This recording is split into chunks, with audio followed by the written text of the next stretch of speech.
need service, I'll tell you. 5 things, the UNIDO said 5 things India needs, 5 things. A, clean drinking water for every citizen. Clean drinking water. Even in the remotest village, I'll tell you how to give clean drinking water. You know water supply? Go to the village and tell them, collect the water in a clean vessel, open vessel, cover it with a thin cloth, put it in the hot sun for 2 hours. No germ survives there. The greatest germ killer is the ultraviolet rays from the sun. Even if you have an air-conditioned bedroom in the 5-star place, open that in the morning and let sun's rays come in so that your bedroom gets sterilized. And for saying that sun rays kills every germ, Phil Nielsen got the Nobel Prize in medicine in 1903. பொய் சொல்லல, நிஜமா சொல்றேன். I'm not bluffing. I'm telling you the truth. Now, clean drinking water. 2, 3 square meals a day uncontaminated with human and or animal excreta. It's very difficult. 3, economic empowerment of village women. Man earns, he drinks, comes home empty-handed. Woman can sleep empty stomach, but she can't see her own children sleeping empty stomach. Not knowing where your next meal comes from is the greatest risk factor for a heart attack and cancer. Did you know that? If you know, they did a survey of offices in England. The managing director never got a heart attack as much as the peon got. The managing director gets a salary.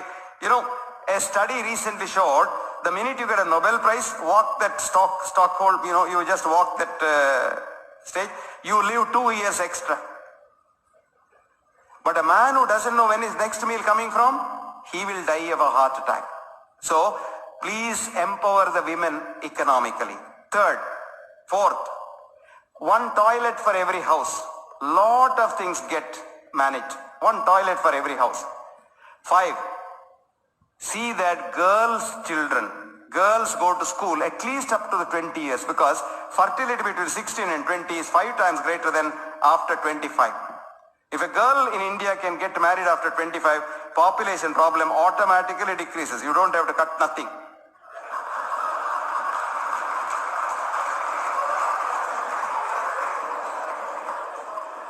Another thing that you can do is to have a roof on top of those poor people for which right now they have only the starlit sky. This is India's need of health care. I saw beautiful pictures of midday meal. I love it. But that doesn't do the job.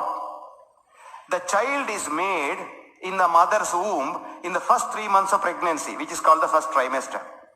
This is the time all organs are made, and if the mother doesn't have nutrition, organs are not made properly.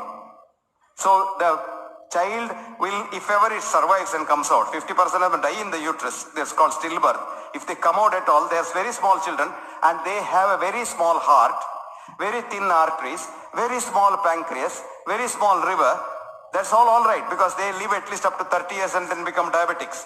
You know, this poor fellow, if he survives 30 years, he goes to Dubai, cleans the road, comes back with some money. There he eats a lot of, meat and things like that, which is very cheap. By the time he comes here and goes for a checkup in Justlock Hospital, he's a diabetic. That doesn't matter. But what worries me is, there's a part of the brain called the hippocampus major, which is necessary for memory, creativity, learning, studying, everything. And this is so small in these children whose mothers didn't have nutrition, that these children, even if you give them 150% reservation, cannot pass SSLC. Because they have no creativity at all. I want you to give midday meal for every pregnant woman in Bombay, poor woman in the slums, right from the day she loses her first menstrual period. Please do that. You will get a generation of brilliant children who, even living in the slums, will one day get a Nobel Prize.